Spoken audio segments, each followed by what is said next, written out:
అందరికీ నమస్కారం అండి. నేను మీ Radhika. Welcome to Kammasani presents. ఈరోజు ఒక మంచి హెల్తీ బ్రేక్ఫాస్ట్ మేము ముందుకు వచ్చేసాను. ఓట్స్ అంటేనే హెల్తీ. దాంట్లో మనం ఈరోజు చేసుకునే ప్రాసెస్ ఇంకా హెల్తీగా ఉంటుంది. దానికోసం ముందు రోజు రాత్రి వాల్నట్స్ని కిస్మిస్లని నానబెట్టేసుకోవాలి. ఒకసారి నార్మల్ వాటర్తో వాష్ చేసేసి తర్వాత వాటర్ పోసి నానబెట్టుకోవాలి. అలాగే ఒక గుప్పెడి వరకు బాదం పప్పులను కూడా నానబెట్టుకోవాలి.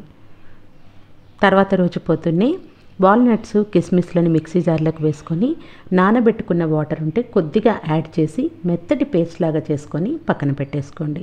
అలాగే బాదాంలను కూడా పొట్టు తీసేసి వీటిని కూడా సన్నగా పొడవుగా కట్ చేసుకోండి. దీంట్లోకి కావాలంటే పిస్తా యూస్ చేసుకోవచ్చు, అంజీరా యూస్ చేసుకోవచ్చు, డ్రై నట్స్ కానీ లేదంటే డ్రై ఫ్రూట్స్ కానీ మీకు నచ్చినవన్నీ కూడా యూస్ చేసుకోవచ్చు. వీటిని ఇలా కట్ చేసి పక్కన పెట్టుకున్న తర్వాత క్యారెట్ని కూడా తీసుకొని పీల్ తీసేసి సన్నటి ముక్కలుగా కట్ చేసి పక్కన పెట్టుకోవాలి. మనకు అవైలబిలిటీలో ఉన్న వాటిని యూస్ చేసుకోవచ్చు, లేని వాటిని స్కిప్ చేసేయచ్చు. నా దగ్గర ఉన్న వాటితోనే చేస్తున్నాను. ఇవన్నీ కూడా మంచి హెల్తీ ఆహారాలు. తర్వాత కీరా దోసను కూడా పీల్ తీసేసి వీటిని కూడా సన్నగా ముక్కలుగా కట్ చేసుకోవాలి.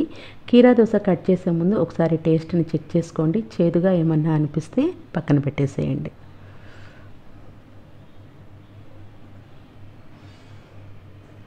అన్నిటినీ కూడా సన్నటి ముక్కలుగా కట్ చేసుకోండి. అప్పుడు తినడానికి చాలా బాగుంటుంది. తప్పకుండా ఈ బ్రేక్ఫాస్ట్ అయితే వారంలో 2 సార్లు చేసుకోండి. హెల్త్కి అయితే చాలా మంచిది. అన్ని రకాల పోషక విలువలు అందుతాయి. నేనైతే దానిమ్మ గింజలు, జీడిపప్పు, బాదం, క్యారెట్, కీరా దోసను తీసుకున్నాను. ఇప్పుడు మనం ఓట్స్ని కలుపుకుందాము. ఒక పెద్ద బౌల్ తీసుకొని దాంట్లోకి ఓట్స్ని వేసుకోవాలి. మనిషికి ఒక గుప్పెడు అనుకోండి చాలు, అంతే సరిపోతుంది. నేనైతే 4 కావాల్సినట్టు చేస్తున్నాను. దీంట్లో మనం పెరుగుని యాడ్ చేస్తాం కాబట్టి ఈజీగా క్వాంటిటీ అనేది పెరిగిపోతుంది. అలాగే మనం డ్రై నట్స్ని, వెజిటేబుల్స్ని కూడా యాడ్ చేస్తున్నాం కాబట్టి ఎక్కువగా ఉంటుంది. ఇప్పుడు దీంట్లోకి పేస్ట్ చేసుకునేటువంటి వాల్నట్ కిస్మిస్ పేస్ట్ని వేసుకొని ముందుగా పెరుగును యాడ్ చేసేయాలి. 1/2 లీటర్ పెరుగు అయితే ఖచ్చితంగా పడుతుంది. మీరు తోడేసుకున్నా లేకపోతే ప్యాకెట్ పెరుగు యూస్ చేసినా కానీ 1/2 లీటర్ అయితే పక్కన పెట్టుకోండి.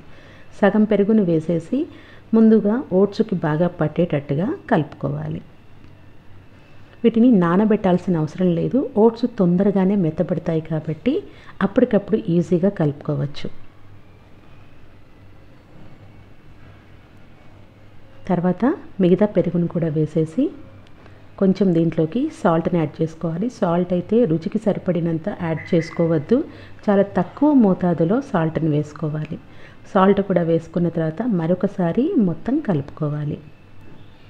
ఇప్పుడు దీంట్లోకి కట్ చేసుకున్న ఇంగ్రీడియంట్స్ని అన్నిటిని కూడా వేసేసుకొని ఒక పొమోగ్రనేట్స్ని మాత్రం కొంచెం పక్కకు పెట్టుకోండి, పైనుంచి వేసుకోవచ్చు. తర్వాత దీంట్లో కావాల్సింది కాచి చల్లార్చినటువంటి పాలు ఒక చిన్న టీ గ్లాస్ అయితే సరిపోతుంది. ఇవన్నీ వేసుకున్న తర్వాత పైనుంచి పాలను వేసేసుకొని మరొకసారి మొత్తం కలుపుకుంటే ఎంతో టేస్టీగా కూడా ఉంటుంది, చాలా హెల్తీగా ఉంటుంది.